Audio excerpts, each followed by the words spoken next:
Hey everybody, it's Allie and welcome to our Y&R Chat for Sunday, May 6th, 2018. So as Kyle hands over the Abbott family's entire legacy to Victor Newman, he says to Victor, "I was really hoping that I wouldn't have to do this. I gave my father chances even if he didn't realize it."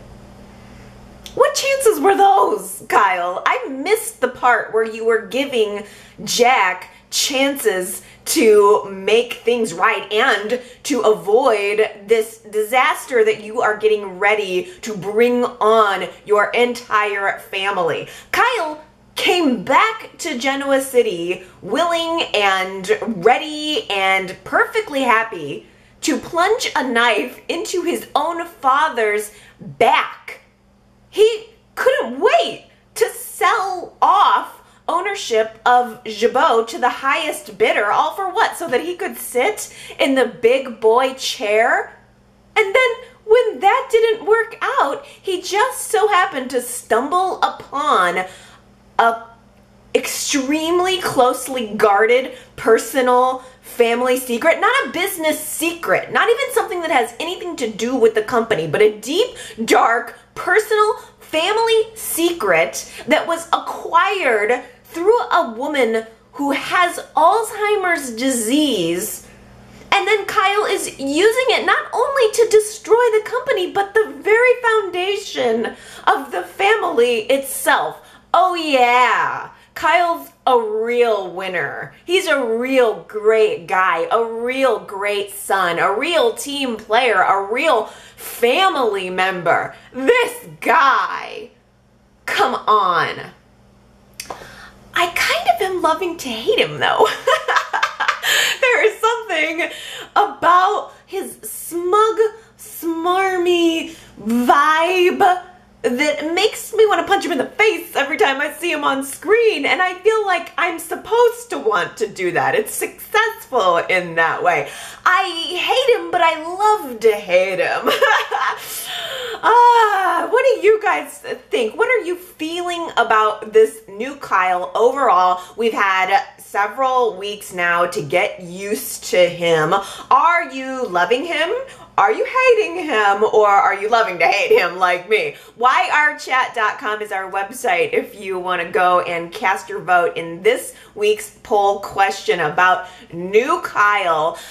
I think maybe because this character was not portrayed particularly memorably by the other actors who have played him, I think I feel okay making the leap into this new personality of this Kyle. It doesn't bother me that it is a little bit jarring to see him having had a perfectly fine working relationship with his father, and now all of a sudden, out of the blue, he is out for revenge. That doesn't bother me as much as a viewer, I think, because it's mostly a trade-off for the drama, and I do like the drama. I'm kind of in for it, but I will be curious to read your comments this week and hear specifically how you are feeling about this devious new version of Kyle now that we've had more of a chance to get used to him. The really sad thing from a fan of Jack's perspective is the fact that Jack is at home right now, right this very minute, holding on to a little piece of hope that maybe he will be able to draw his son back into the family fold, that maybe theirs is a relationship that can be prepared. So Kyle is betraying him in the most devious of ways, while Jack is thinking maybe he can give his son a little bit of the benefit of the doubt. And I hate to say it, but I think that Billy accidentally lit the fuse on Kyle's course of actions for the week. Because at the beginning of the week, Kyle and Billy were working pretty well together. Kyle was trying to convince Billy, and did successfully convince Billy, to try to talk to Jack about removing the blood Abbott clause from the Jabot bylaws. You know, for the family. Kyle thinks it's a good idea for the family. Yeah, right. We all know he has an alternate agenda, but Billy gives him the benefit of the doubt. They decide to go talk to Jack, present this idea as something that would wash away a bit of a stain on the family and on the company, maybe make Ashley feel a little bit more comfortable, but Jack doesn't buy it. I was a little surprised by that, simply because Jack had offered to remove that clause from the bylaws in the past. So it was a little surprising that he was not wanting to risk it now. He feels that this clause is in place to protect him, to protect the family, when in reality what it's going to do is destroy him and destroy the family. I'm gonna guess that maybe it was that action, Kyle going to Jack, trying to get him to remove the clause, that in Kyle's twisted mind is what he is seeing as having given Jack the chance to avoid this ruin. He gets shut down on this idea and he goes to the club. He's having lunch with Victor. He's bemoaning his situation because, oh, he is so innovative. He is so talented and he is the perfect person to take over a CEO position of a multi-billion-million-dollar company, and all of his efforts are just unrecognized by Billy and by Jack and by everyone. He's feeling underappreciated. And as he's sitting there talking to Victor, Billy walks in the restaurant, sees Kyle lunching with the enemy, and Billy comes up to the table and he starts snarking at him, snarking back and forth. And unfortunately, Billy makes this little comment, and I wish I could remember it specifically, but the comment was in essence something to the effect of, yeah, Kyle, if you were my son, I wouldn't trust you either. So in Kyle's mind, I think that was a bit of the spark. I think that gave Kyle the impression that no matter what his best efforts are, Jack and Billy are going back to the company and they're just rolling their eyes at him behind his back. They're distrusting him behind his back. And I think that is what made Kyle make his final decision on doing what he ultimately ended up doing. But still, that wasn't something that came from Jack's mouth. I haven't really seen Jack be anything but patient and forgiving with his wayward son. And yet, Kyle just seems to have absolutely no compassion, no patience, no forgiveness for his own father.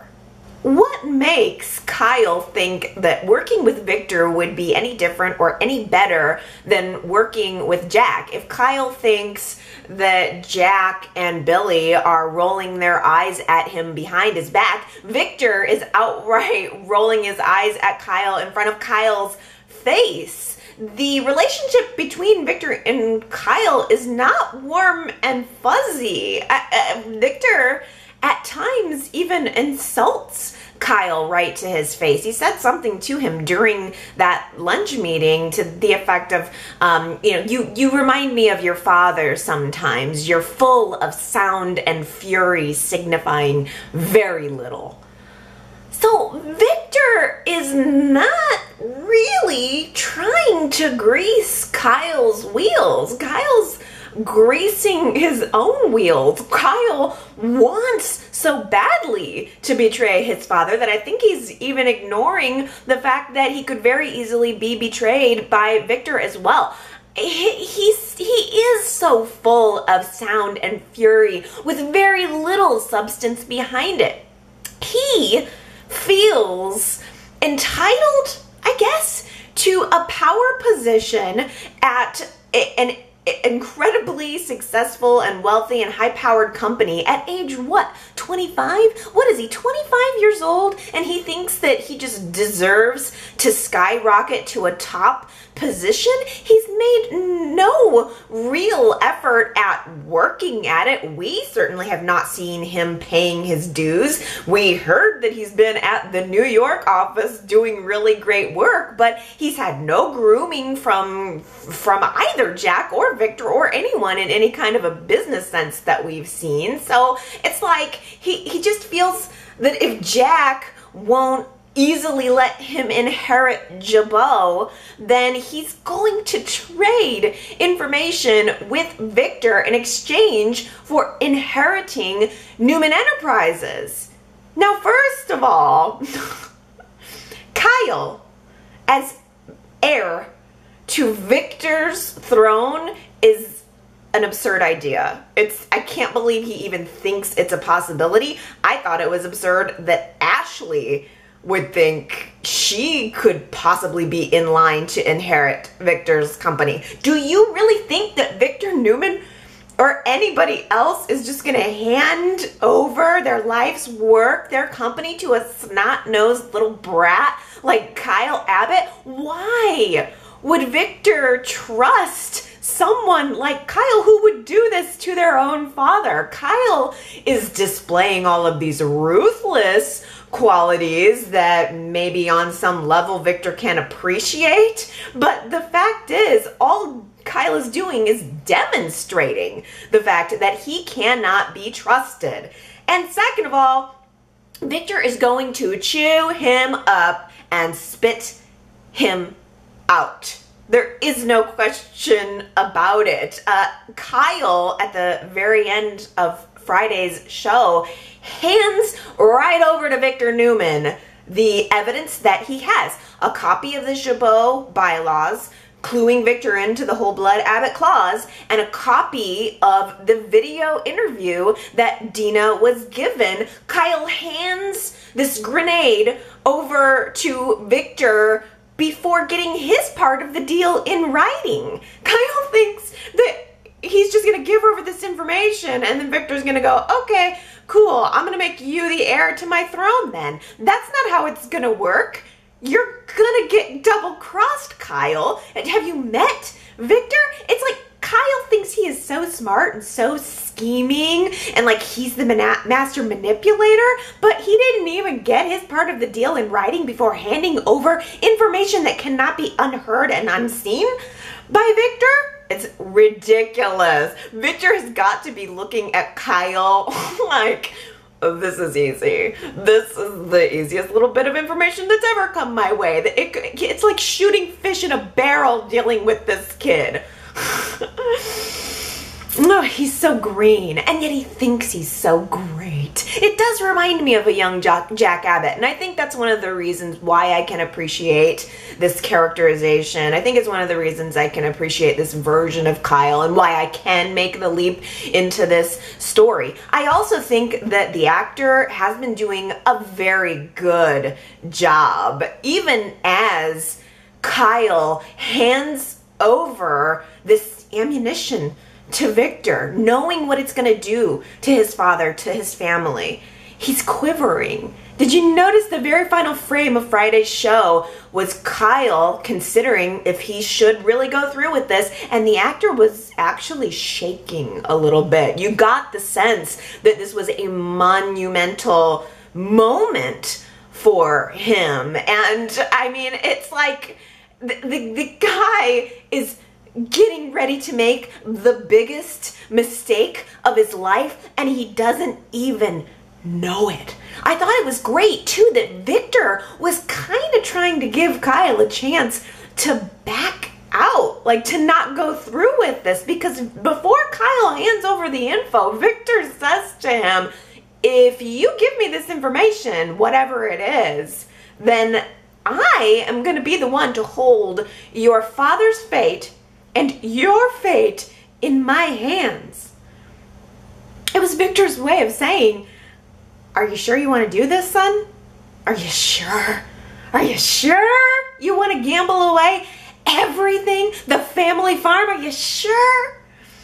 And Kyle, I guess in a way, like, it's a full circle moment because Victor was now giving Kyle that same chance to stop the ruin that Kyle thought that he was giving to Jack. That chance to stop the ruin, whether he knew it or not, whether either of them knew it or not. That was a great, great moment, and I think we all know what Kyle's decision is going to be. Well, I've got to hand it to old Victor Newman. He is bound and determined to test the limits of his physicality. This is a man who was just in a coma 2 weeks ago, and now here he is pushing himself to be able to get up out of his wheelchair, to be able to walk around. He doesn't want to sit around and have people serving him. This is a man of action, and he's ready to get back to action. And I thought it was a really interesting dichotomy that while Victor's body is so weak, his mind is still so sharp. I mean, he's conducting business from the ranch. Nikki and Neil go looking for Victor. They find him down in the stables. He's lifting weights in his wheelchair. He's got like 2 other assistants there in the stables with him, like dictating, like taking notes as he's dictating them. It was crazy. It's very Victor Newman. It was right in line with his personality. And on the larger scale, it's clear that Victor wants to prove that JT didn't beat him. JT's not going to win. You know, I mean, JT did this incredible damage to him and to his daughter, and Victor's not about to let that fly. And I think on some level, too, Victor just wants to be able to prove to himself, probably to Nikki too, probably to the whole family and the whole world, that he is still superhuman. That he will always, always rise from the ashes. So it was, I liked that scene in the stables. I thought it was really good. And I thought that the interaction between Neil and Victor in the stables was really good. Neil is just trying to talk to Victor about his life a little bit, and Victor is pushing himself, and he even tells Neil to go grab him a bottle of tequila. That's how invested he is. He just wants to fuel his progress as fast as possible, and Neil says, okay, I'll go get you the bottle. He walks over to the cooler or whatever it is. He pulls up the tequila, he unscrews the bottle cap, and he pours it right out onto the dirty hay-filled ground below. And I thought, that was ballsy, Neil. Pouring out Victor Newman's tequila bottle when he's asked for it? I mean, all right. Neil's coming back with a bit of his own fury, I guess, right there. But I thought that was a good moment. I loved that it turned a little bit softer. I mean, Victor could have gone off with Neil's head at that moment, but instead I think Victor respected the fact that someone's willing to stand up to him, and they ended up having a good conversation. They were talking about Victor's relationship with Nikki, and you know, Neil was asking him what the secret is to his happy marriage, and Victor lets Neil know that the secret to their success is the fact that they both have other partners. Neil's face. It's not what you would expect from Nikki and Victor, so I was with Neil in that moment of shock.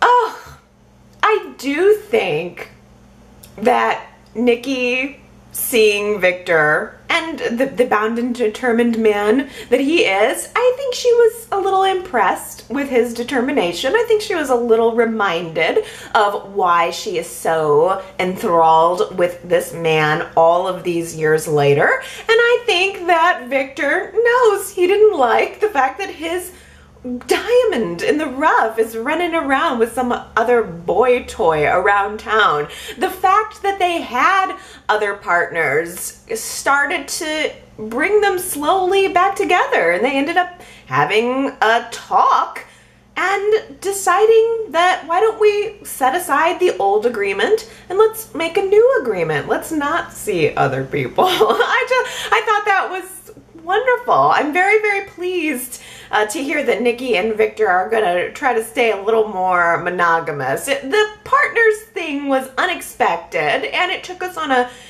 interesting tangent, shall we say, but I'm glad that they are coming back together. And who would have thunk it that Victor and Nikki would have a reunion? Oh, wait, yeah, everyone. Hillary breaks down and she decides to tell Phyllis the truth about her non-pregnancy, and Phyllis comes up with a genius idea for her. Lie! Hey, why didn't I think of that? Lying! Yes, yes, that is a great idea. So, Hillary takes Phyllis's advice and says, yes, actually, I'm not pregnant, but the lab still has Devon's sample on file. I could just easily schedule a little secret insemination appointment, get pregnant, and then nobody has to know about the fact that I didn't actually have the first pregnancy. What a great idea. It's tearing her up, though, of course, as expected. She is ready to go through with it. She goes to her secret insemination appointment, and it's happening right after Devon has this amazing meeting with Neil. I'm just so zeroed in on Christophe St. John right now. I think that I really, really loved that conversation on Friday between he and Devon, where Neil was trying to bring Devon around to the realization of what he's really done by getting involved in by starting a family with Hillary. I mean, Neil just gives this amazing speech, and I think it's really rooted in the fact that Neil loves his son. He wants the best for his son, and Devon doesn't quite yet know how that feels because he's not yet fully a parent.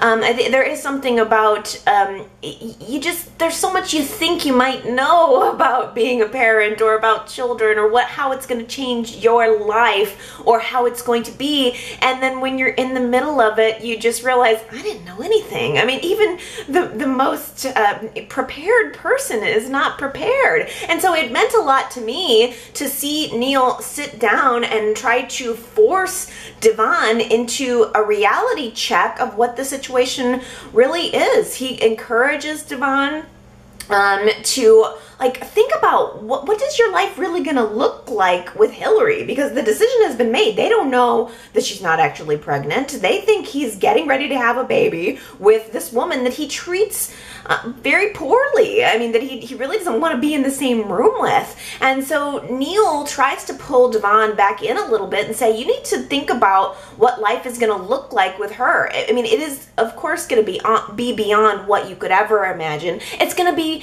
beyond what a contract could ever cover. So you need to start getting real and start trying to make it work. And the whole scene, I just kept thinking about Christophe St. John and how he lost his son and what those words must feel like coming out of his mouth now, especially just since he's been through so much lately. And I don't know, I really connected in with that scene, and I think it was most certainly what Devon needed to hear, because it prompted him to go find Hillary, who is at a doctor's appointment. And as far as Devon knows, it's just a regular OBGYN checkup. He doesn't know that she's there to try to pull a fast one. And he appeals to her. He tells her he's ready to take responsibility for the baby and for her. That he realizes now that he entered into this entire arrangement willingly, and it's not doing anyone any good for him to continue to be resentful toward her. He apologizes for, any negativity that he's added to the arrangement, and he says he really, really wants to make it work. I'm looking at Hillary in that scene and I'm watching her eyes, and I'm sure that she's feeling that this is a dream come true. This is the moment at the end of the movie where the two lovers reunite and run toward each other and embrace in a kiss in the rain at the end. Like, this is the big peak moment for her. Devon is finally coming around. This is her entire dream coming true. All she has wanted all of this time is Devon and to have a family with him. And now here he is, agreeing to it while she's standing there getting ready to deceive him. How can she tell him after all of this that there is no baby? She can't. She absolutely can't, and she won't. Hillary will not tell him. She's going to go through with this insemination appointment. It is going to work, and she's going to spend the next 9 months trying to cover up the 1 month time gap. This is like the one time where Paul is diligently doing his job, and all I want him to do is stop. All I want him to do is back off. Why couldn't he have been more diligent when it came to investigating JT? Like, before all of this went down. He's still trying to find JT's whereabouts. Paul doesn't know that he's dead, and he's managed to triangulate JT's cell phone from Margarita night, and now Paul knows that JT was at Victoria's house. He knows he was there, or he was in the vicinity, and it's enough to cause suspicion. I mean, that coupled with the fact that all of the women at the Margarita crew are being very, very suspicious. So Paul brings Victoria in for questioning, and he seems to think that Victoria is aiding and abetting JT, that whether it's willingly or under coercion, he believes that Victoria knows his whereabouts, which she does. And I could almost hear her in that interview screaming on the inside, I didn't help him flee. I helped bury him. The pressure is getting pretty intense. The police were also pressuring Nikki and Phyllis and Sharon. Paul brought all of them in for questioning and tried to see if their stories match up. And the pressure cooker has just become so hot that Phyllis thinks it's too hot. Phyllis brings everybody back together after the police questioning and tells them that she thinks they need to just dig up the body and move it.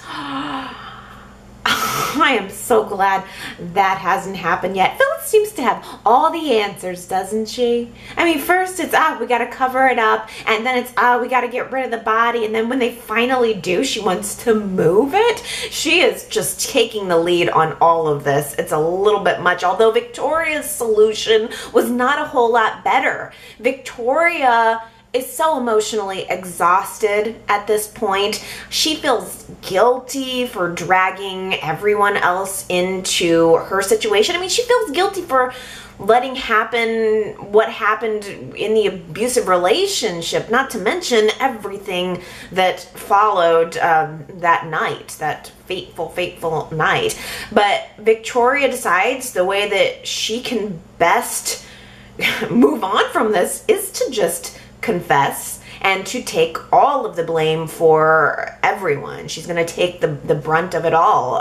And Y&R did this really interesting, I guess, reenactment scene where we saw Victoria in maybe I would describe it as kind of a black box. There wasn't really any background. It was just scenes of her face giving I don't know if it's not really a reenactment, a pre-enactment maybe is a good word for it, of her version of what the lie would be if she did go to Paul and confess. And it was an interesting artistic choice. We saw Victoria basically coming up with little spins on what happened that night that make her look guilty. And she does say in the pre-enactment that she was the one that killed JT in self-defense, and then she dragged the body all the way down the stairs by herself and buried him all by herself. And I mean, everybody knew from listening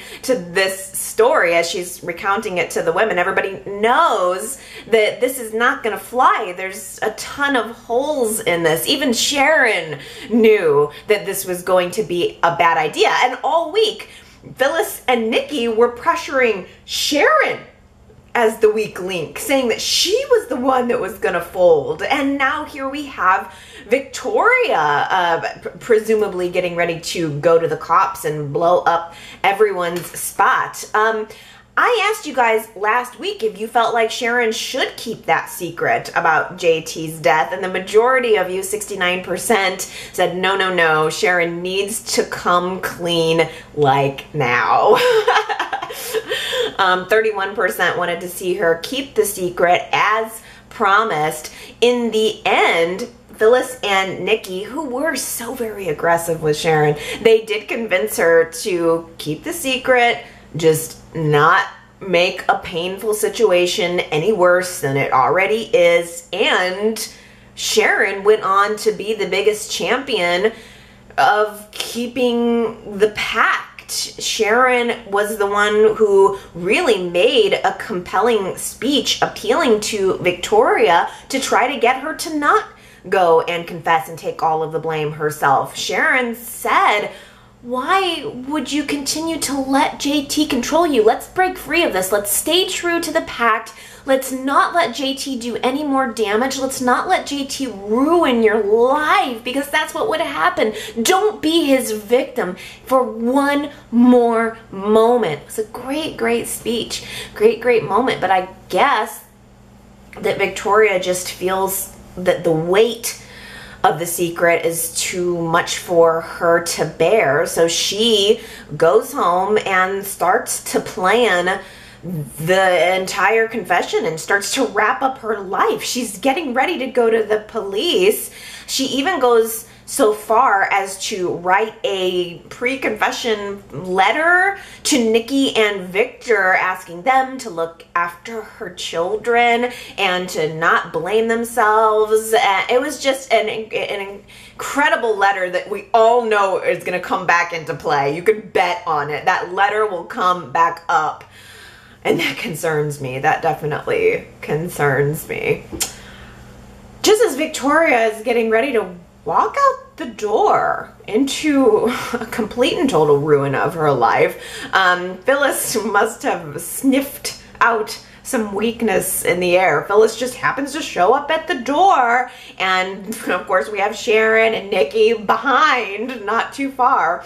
And Phyllis does, with the women, convince Victoria to not go through with it, to just pull together, to lean on each other, to stay true to the plan. Phyllis even suggests that maybe what Victoria needs is a little bit of a break. I mean, really, she has been through so much. And Phyllis says, there's a cosmetics conference that's in, I don't know, whatever city. Why don't you go on a vacation and make it look like you're going to this conference? It's the perfect cover. It's not going to look suspicious. You're just conducting business as normal. But really go and try to recuperate and just try to heal. Try to find a place in your mind that you can even put this, but see if there's a way that you can move forward. Phyllis offers to go with Victoria so that she can keep an eye on her. I mean, Phyllis is really trying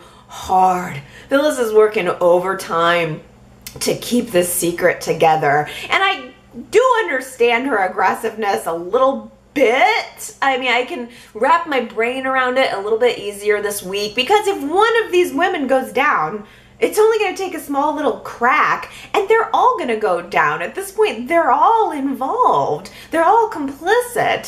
So if one person goes to confess or says the wrong thing, then they're all going to pay the price. I can understand Phyllis not wanting to sacrifice her entire life all over this, although it was all her bad idea from the beginning. They're all just so emotionally burnt out. I'm sure that the actress could probably use a little bit of a break too. Amelia Heinle has been just astonishing through this entire journey. Her performances have given me so much to think about, so much to connect with. Her performances have made me view the character in a whole new way and have viewed topics in a whole new way. So I've really appreciated her throughout all of this. Hopefully the actress has taken a little bit of a vacation, even if it's just a couple of days. And for the character, I mean, what good is being wildly wealthy if you can't go on sabbatical every once in a while?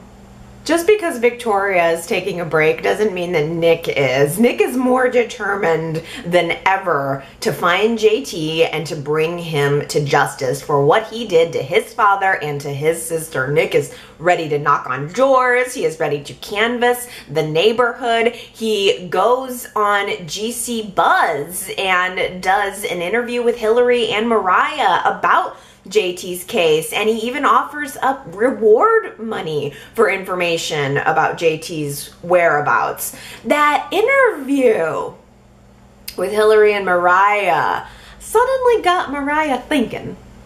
Mariah was there that night, and hearing Nick talk jogged some things loose for her. Mariah didn't know that the police had pinged JT's cell phone at the house that night. And all of a sudden, she's realizing she heard a man's voice at one point. That's very interesting. Nick takes this little nugget of information and he brings it to Sharon, who of course wants to wash her hands of it. She wants to cover it up. Oh, Mariah, you can't trust anything that Mariah would say. She was so drunk that night. It's no big deal. But I gotta give props to Nick for putting two and two together about it. That night, I mean, Sharon and the Margarita crew were all together and he was there. They were all acting weird. They were all acting weird in the days and weeks following that night, and it seems a little more. There seems like there's a little bit more to this story, and I really liked that Nick was able to at least put it together. Mariah and Nick have been noticing a change in Sharon too. The fact that she's been jumpy, she had this nightmare. And how great, by the way, was Mariah in that scene where she and Nick were talking about Sharon and didn't really want Sharon to overhear, but Sharon walked into the room and Mariah was trying to do her very best cover up to try to pretend that it wasn't about her. It's a surprise party. Happy birthday for your birthday that's in a couple months. I mean, I think that Cameron Grimes is becoming a really fine comedic actress. There are just so many little moments, too many almost to mention, where she just has a really funny, subtle, smart humor in her delivery. I really enjoyed her. But Nick, anyway, straight up asks Sharon if JT was at the house that night. And Sharon can't tell him the truth, but she doesn't want to lie to him either. So that leaves only one real option. There's really only one way that's a surefire trick to throw Nicholas Newman off of any case. No matter how big, no matter how important, what could Sharon do to distract Nick instead of having to answer that question? Nick is such a poon hound. Can I say that on TV? Because he really, really is. it's like his kryptonite. He has no ability to see beyond the sex mist that any woman throws out in his way. At the beginning of the week, Sharon was at the house thinking that she was alone. It's warm. It's hot. Hot there in Wisconsin. So Sharon's just hanging out in her perfect matching bra and panty set, which we discussed a little bit last week. Lacy and beautiful. She's just hanging out in the bedroom. And oh, her tea. She can hear the tea whistling from down in the kitchen. So she just bounces right down the stairs to go get her cup of tea. She thinks she's alone. But Nick walks through the door and he just so happens to see her there looking all beautiful and perfect and smoochable. And I just adored the fact that she decided to just stand there and try to be casual, and I don't want to make an awkward thing out of this, so I'll just stand here with my tea and we'll just have a conversation about nothing. Tea and panties. Yeah, why not? Couldn't Nick have been any more obvious? Like, she's trying to keep it casual and Nick is literally just staring at her boobs. And he's like fumbling over all his words. He doesn't know what to say. It's the sex mist. Like, he sees boobs and then everything leaves his mind. Everything. It is blank in there. And it's just single-minded laser focus on boobs. His best attempt at having casual conversation was, yeah, it's hot outside. And then there was Sharon's living room yoga session where she's doing her yoga poses and her skin is moist and flushed and her body's looking all good. She's got her muscles and she's looking extra flexible. And Nick just happens to walk in on that. I mean, this man. God love him. So of course, that when it comes time to try to figure out how to get out of this situation with Nick, I mean, Sharon is going to seize the opportunity. I mean, she's got to pounce on Nick when the timing is right anyway. I mean, we are right in the middle of a crisis here, ladies. A man is dead. His body is fertilizing tulips at Chancellor Park. A girl has got to use all her assets to keep that secret buried.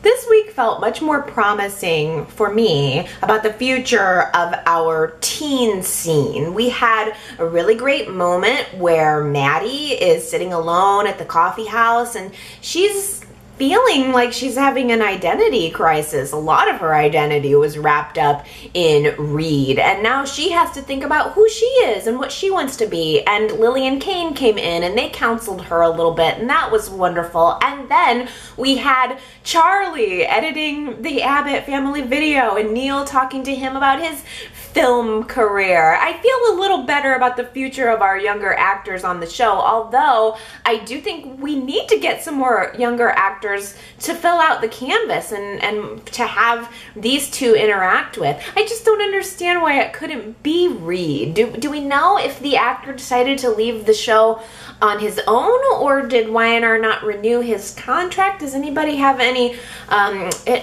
further information on that? I am curious to know. I do know, though, that the actor who plays Reed, Tristan, I don't know how to say his last name, LeBeau or LeBeau, he unfortunately did not win his Emmy for Outstanding Younger Actor, but it's still quite an honor to be nominated, especially in that category when, I mean, his star is on the rise, so I'm sure that he will have a wonderful career to come. I thought he was just really an excellent young man, but we did have some wins on Y&R. Eileen Davidson won the lead actress category. I was so pleased for her. She looked gorgeous. She had on this silver beaded patterned dress, and I mean, her hair is perfect. Like, her hair is kind of almost blonde silvery, and then she had on the silver dress, and she just was illuminated. She seemed like she was sparkling, just absolutely gorgeous. And then we had, for supporting actress, Cameron Grimes won for her role of Mariah, and she looked stunning. I don't know if you guys happened to see Cameron Grimes's dress, but it was bright red and really kind of sexy. It had this huge slit right up the front, and she was kicking out that thigh like a pro. Like, in all of the photos that I saw of her, she had the slit like splayed over her thigh, and she was sticking out that thigh and giving face, and the cut of the dress was so very sexy. I mean, you know, Mariah ends up getting styled to be sometimes a little, I mean, I don't know, sometimes kind of dumpy and dorky in a way. Like, her character's not a vixen, you know, like Hillary or something, and she doesn't, or Phyllis, you know, she doesn't usually get those types of outfits. So I feel like she took that opportunity to really show that side of herself. Like, hey, she has this great red hair. I'm gonna wear a bright red dress, and I'm gonna kill it. And she did. She killed it on the carpet, and she won the award. So congratulations to her. My goodness.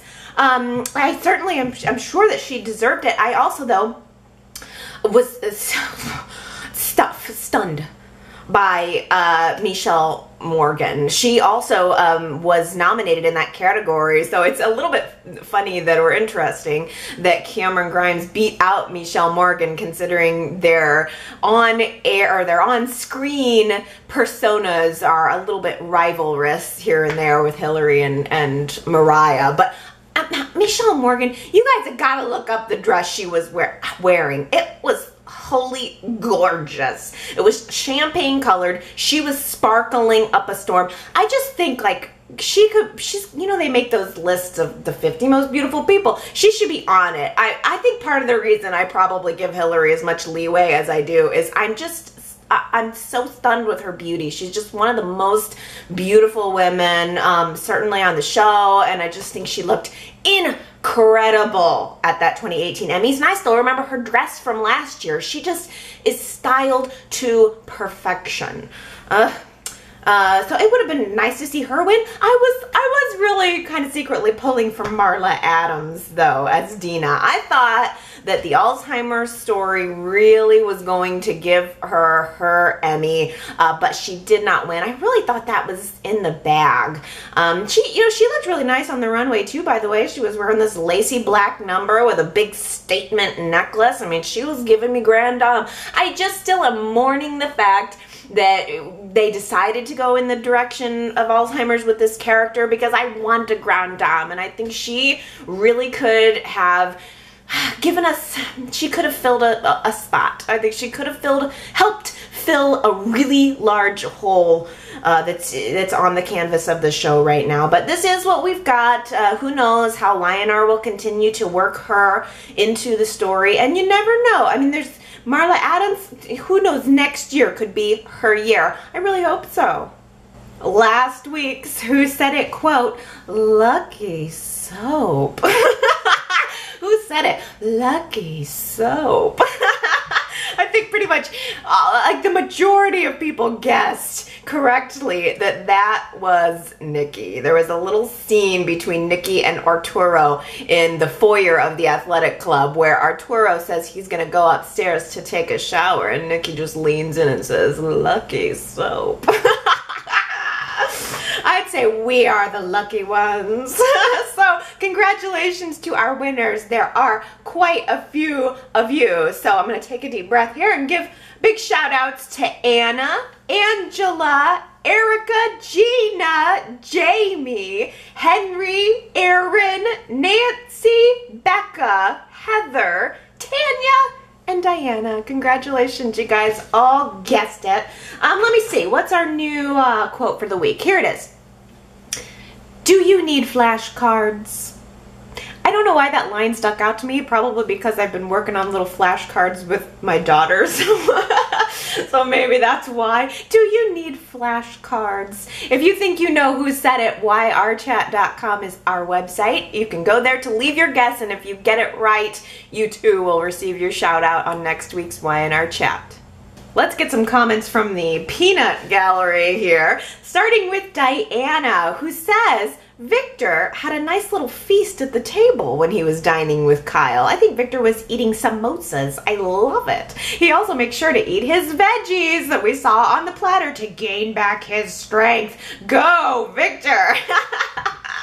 I love that, Diana. I had to look up what samosas are, and they look delicious. It seems like it's like maybe like a fried pastry that's stuffed with potatoes or something. I think it was like an Indian cuisine. I love food. I'm such a like a food nerd. I love all the cooking shows and stuff like that, but I didn't notice that. I didn't know what it was, but you taught me something about samosas, and now I want them. Yesterday is Cinco de Mayo, so of course I made myself some I don't even know what you really would call it, like a crunchy taco with where you make the taco shell and then you put the soft taco shell over it with the beans. Yum, yum, yum, yum, yum. I wish I could have had a margarita party that didn't end in murder, but I didn't.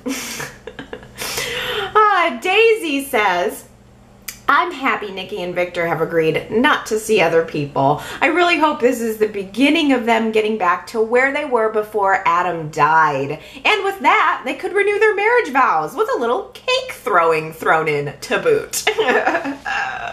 Hey, you know, it's like Nikki and Victor had their whole vow renewal, and it was this romantic reunion thing, and then they pretty promptly started seeing other people. So are they gonna do another vow renewal, or are they just going to help reinforce? Either way, it's a step in the right direction if you ask me.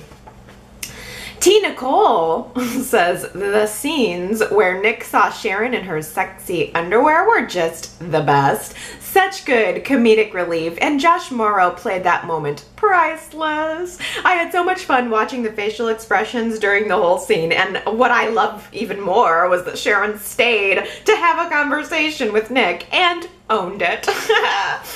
Two notes on that. First of all, yes, Josh Morrow knows how to play that blank, hungry, sexy look. It's what he's been doing on the show, I think, especially with Sharon for about the past 20 years. And two, Sharon Case looks good. Right? She looked good, and she was posing there, even though she was playing it casual. She was definitely posing there in her bra and panty set, and she looked good in the yoga scene too. So yes, yes, yes, on all counts. Shakona says Y&R loves to tease us with all that built-up sexual tension between those two, and yes, I rewinded it, and yes, probably more than once.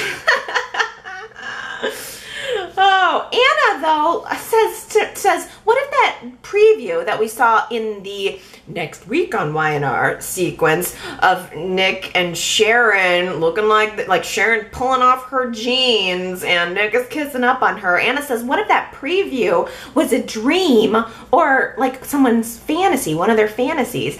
I do wonder how we're gonna go from Nick questioning Sharon about the very serious matter of the night of JT's disappearance to sexing so quickly. Like, how are we gonna get there? I don't know. Maybe since it's a next week on Y&R, they're gonna build that toward a couple more days. I'm not sure, but I hope it's not a fantasy. I want it to be reality.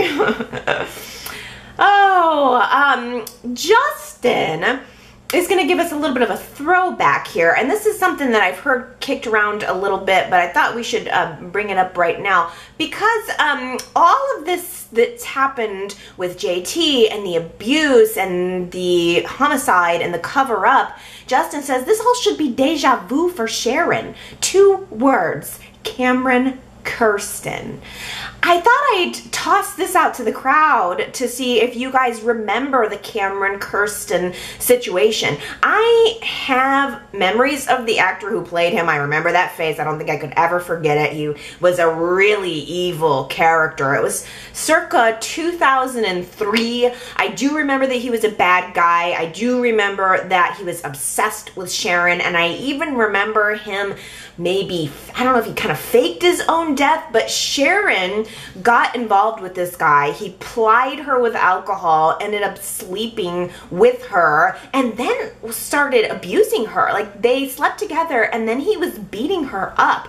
Again, another abuse situation that I didn't remember until it was brought to the forefront, but he was beating her up. Then he was just, again, becoming very obsessed with her, tried to manipulate her over the whole thing. And I think she thought that she killed him. She smashed him over the head with a bottle, and he went down, and I think she went through the process of having someone else help her cover up the body, and it turned out in the end that he wasn't dead, but I think he was coming back and haunting her, and there were some scenes where he looked like he was kind of rotten, and he was gaslighting her. But I feel surprised that Y&R wouldn't have folded that back in. They took the time last week to remind us about the abuse that Paul had a front row seat to with his ex-wife April, but especially since Sharon has really had a hard time making sense of what happened with JT, I would have thought that they would have folded that back in that situation with Cameron because it is so very similar. So it's a really interesting point, Justin. They didn't even mention a word about Cameron Kirsten, not even a quick little anything about it. But who knows? Maybe they will. Superplex is hoping that Sharon does confess to Nick. Superplex says, remember when she broke with Phyllis and stood her ground insisting that Nick had the right to know of Christian's paternity? She went against Phyllis's counsel for good reason. Nick had the strength to weather this blow and only came out of it good as a result. I am convinced that Nick is informed of the truth. If Nick is informed of the truth, the same outcome will manifest itself. Nick will apply rational thought to the discombobulated reasoning being advanced by Phyllis.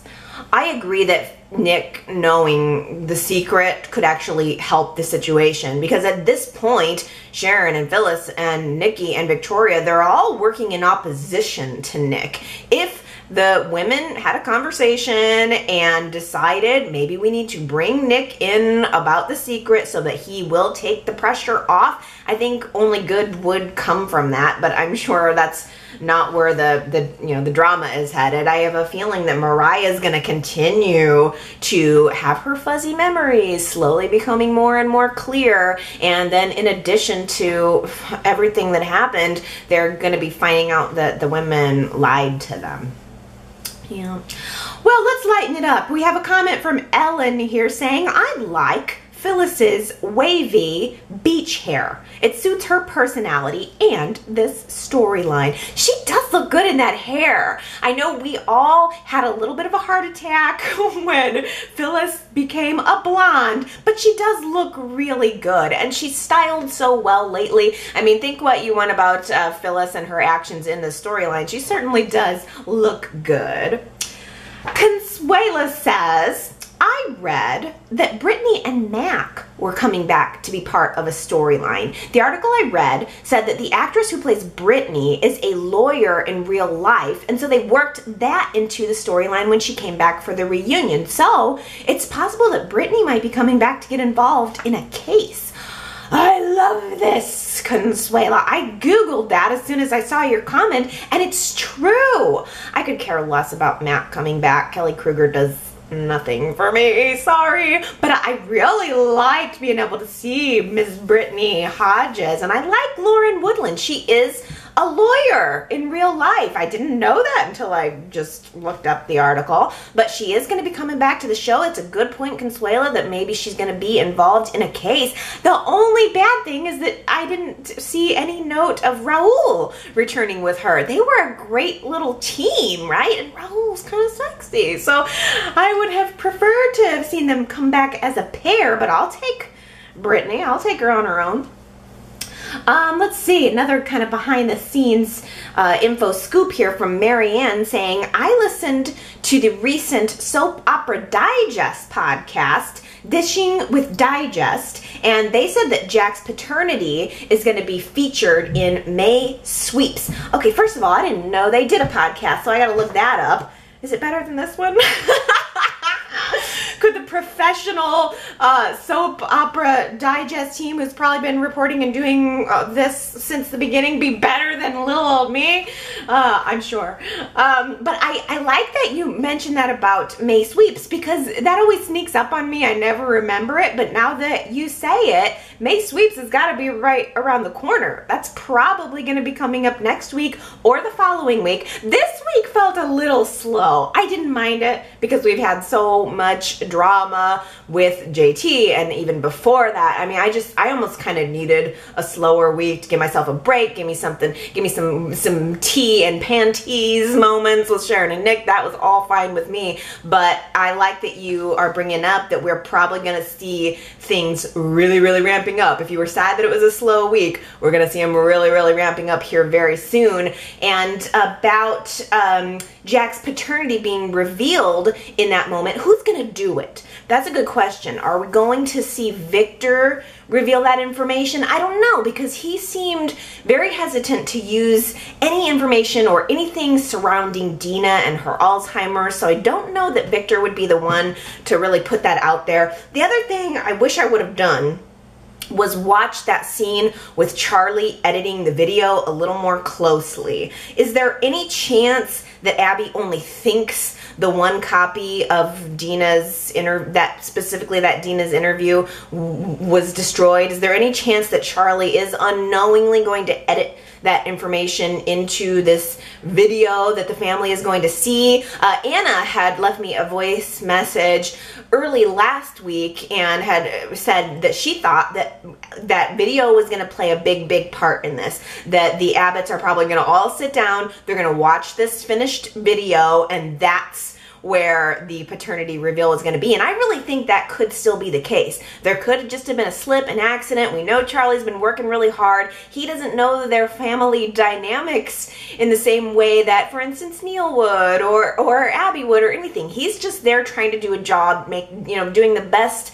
video that he can to honor Dina, and there is every possibility that it could find its way slipped into there, or that Kyle could manipulate it to get that video slipped in there. We just don't know. Maybe Victor's going to reject this information and shut Kyle down, and he's going to feel more desperate than ever, and maybe he will just decide to blow up the secret for the sake of blowing up the secret. I don't know, but it does have May Sweeps written all over it. Laura says, I'm still struggling to find something likable about Kyle. Somehow his woe is me story about never being considered part of the Abbott family doesn't raise any sympathy in me. There is nothing vulnerable about him. I think he wants to best his father just for the sport of it. This character came on too strong, too fast, and I couldn't develop any feelings for him other than irritation. The kid is a great actor, though, being able to emotionally affect me like he does. Also, I enjoyed when he teamed up with Hillary against Devon. That was a fun spark.